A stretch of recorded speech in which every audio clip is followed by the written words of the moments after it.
hi hello welcome just ఇప్పుడే వాటు trailer చూసా trailer ఎలా ఉంది ఇండియాస్ బిగ్గెస్ట్ స్టార్స్ని ఇండియాస్ బిగ్గెస్ట్ ఫ్రాంచైజ్లో చేస్తున్నప్పుడు వచ్చిన ఆ ట్రైలర్ ఎక్స్పెక్టేషన్స్ రీచ్ అయిందా బాలీవుడ్కి ఇంకో 1,000 క్రోర్ సినిమా అయ్యేలా ఉందో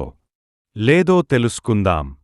దానికన్నా ముందు ఇలాంటి ట్రైలర్ రివ్యూస్ కూడా ఇస్తున్న మాకు సబ్స్క్రైబ్ చేసుకుని బెల్ నోటిఫికేషన్స్ ఆన్ చేసేసుకోండి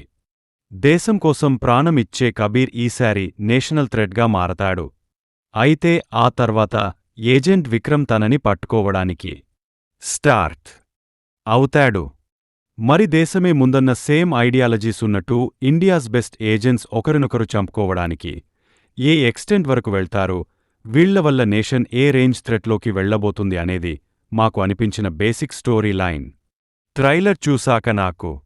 డీసెంట్ అనిపించింది ట్రైలర్ పర్పస్ని సర్వ్ చేస్తూ మూవీలోని కాన్ఫ్లిక్ట్ ఎంత స్ట్రాంగ్గా ఉందో అండ్ మూవీ టోన్ ఎంత సీరియస్గా ఉండబోతుందో చూపించారు ఇది కూడా సేమ్ వాళ్ళనే 2 మెయిన్ క్యారెక్టర్స్ వాళ్ల మధ్య ఉండే కాన్ఫ్లిక్ట్స్ అన్నట్టు ఉంది the best thing in the war is its story and unexpected twist ఇక్కడ కూడా అలాంటి ట్విస్ట్ పడే ఛాన్సెస్ పుష్కలంగా కనబడుతుంది and it's a clash of 2 biggest cinematic icons Hrithik Roshan and NTR అంటే రితిక్స్ అన్మాచబుల్ స్క్రీజెస్ అండ్ ఎన్టీఆర్ స్వాగ్ వీళ్లద్దరినీ ఇంత పెద్ద స్కేల్ అండ్ యాక్షన్ బ్యాక్గ్రౌండ్ ఉన్న మూవీలో చూడడం అండ్ వీళ్లద్దరి మధ్య సీన్స్ కనుక రేపు థియేటర్లో ఆడియన్స్కి హైని ఇస్తే స్కైజ్ ద లిమిట్ అనడంలో డౌట్ లేదు and incidentally Hrithik and NTR are celebrating 25 years of cinematic legacy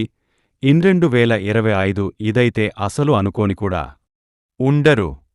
India's 2 biggest action icons are celebrating the 25 years of journey and coming together for their epic clash on big screen రేపు థియేటర్స్లో అరుపులే ఇంకా పైరస్పై universe యాక్షన్కి పెట్టింది పేరు trailer ఎక్కువగా reveal చేయకపోయినా ఉన్నంతవరకు చాలా grand and large scale action ఉండబోతుందని అర్థమవుతుంది అన్నీ కరెక్ట్గా జరిగితే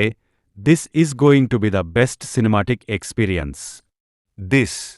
movie shows the after events of Tiger 3 war and Pathaan so far ఇప్పటివరకు except Tiger 3 all YRS 5 use films have been blockbusters and వీళ్ల ప్లానింగ్ ఎప్పుడు గట్టిగానే వర్క్ అవుతుంది చూడాలి ఇది వారు 2కి ఎంతవరకు హెల్ప్ చేస్తదో ట్రైలర్లో నన్ను సర్ప్రైజ్ చేసిన షాట్ కేఆర్ అద్వానీగారిది బిగ్నీ షాట్ కాదులే అండి అంటే అది కూడా బాగుంటుంది అనుకున్నది వేరే విషయం ఒక షాట్లో కేఆర్ అద్వానీగారు ఆర్మీ యూనిఫార్మ్లో సెల్యూట్ చేస్తూ కనిపిస్తారు ముందే రివీల్ చేసేశారు థియేటర్లో రొటీన్ అయిపోతుంది అనుకున్నారేమో మరి అదంతా పక్కన పెడితే టీజర్ అండ్ ట్రైలర్లో ఉన్న కీర్ అద్వానీ బిగిని షాట్ సోషల్ మీడియాలో ట్రెండ్ అవుతున్నాయి వాడు ఎవడో అయితే I M going to war for the plot mean the plot అని కిరా అద్వానీ పిక్స్ చేసడు కాకపోతే మాకు ట్రైలర్లో బెజియం ఇంకా బెటర్గా ఉండొచ్చు అనిపించింది అండ్ కొన్ని విఎఫ్ఎక్స్ షాట్స్ కూడా ఇంప్రూవ్ చేయాలి ఇంకా టైముంది ఈ సోషల్ మీడియా ఫీడ్బ్యాక్ని కన్సిడర్ చేసి ఇంప్రూవ్ చేస్తారని అనుకుందాం అండ్ ఒక సెక్షన్ ఆఫ్ ఆడియన్స్కి ఇలా స్లో ట్రైలర్ కట్ ఇచ్చుంటే బాగుండి అనిపించొచ్చు అది కూడా నిజమే but finally it's makers choice పాయిస్ ఎక్స్పెక్టేషన్స్ ఇవ్వకూడదని అలా కట్ చేసి ఉండొచ్చు మరి మీకు ట్రైలర్ చూశాక ఏమనిపించింది కింద కామెంట్స్లో చెప్పండి అండ్ వాటు 1,000 కోట్స్ కొడుతుందా లేదా గెస్ చేయండి